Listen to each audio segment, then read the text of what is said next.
जय श्री राधे कृष्ण दोस्तों, आप देख रहे हैं अपना YouTube चैनल भक्ति योग। श्री हरि विष्णु भगवान की जय, माता लक्ष्मी की जय।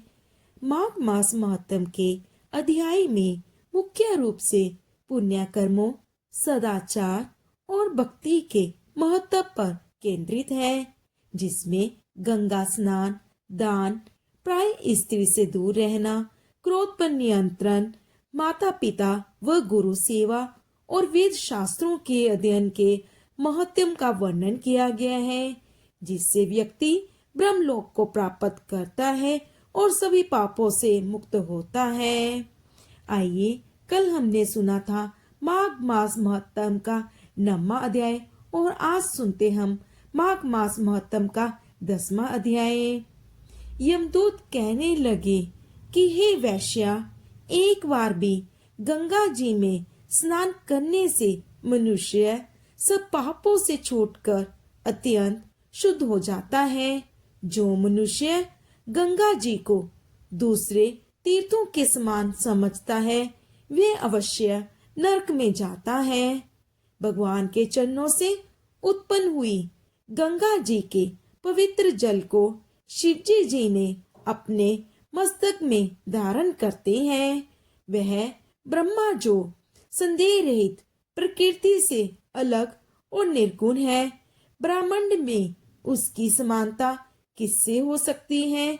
गंगा जी का नाम हजारों योजन दूर से ही लेने वाला नरक में नहीं जाता, इसलिए मनुष्य को अश्वमेध गंगा जी में स्नान करना चाहिए। हे वैश्या, जो ब्राह्मण दान लेने का अधिकारी होकर भी दान नहीं लेता, वे आकाश के नक्षत्रों में चंद्रमा के समान है। जो कीचड़ से गौ को निकालता है, जो रोगी की रक्षा करता है या जो गायशाला में मारता है, वह आकाश में तारा होता है।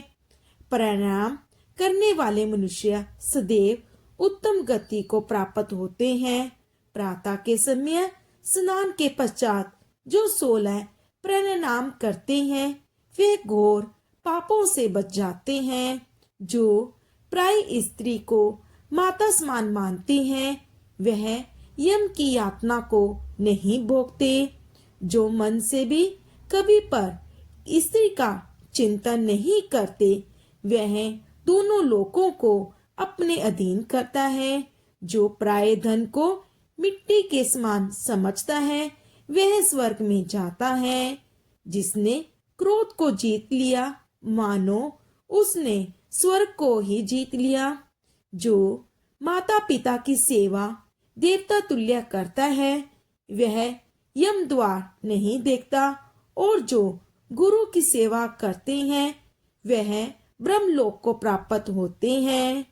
शील की रक्षा करने वाली स्त्री धन्य है। शील भंग करने वाली स्त्री यमलोक जाती है।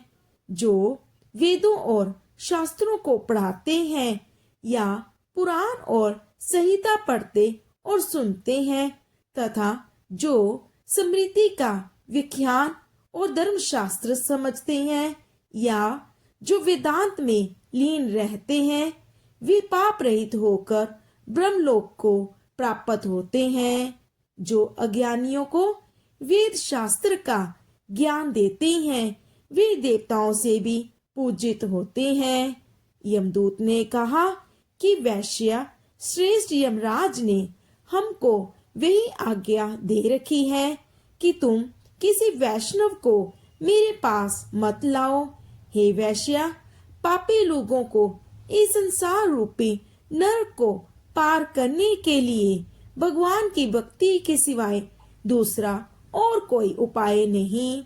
भगवान की भक्ति न करने वाले मनुष्य को चंडाल के समान समझना चाहिए।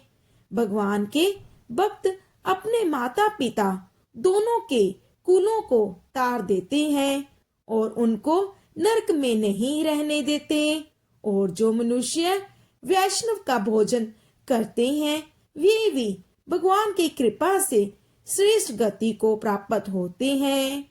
बुद्धिमान को सदैव वैष्णव का अन्न खाना चाहिए।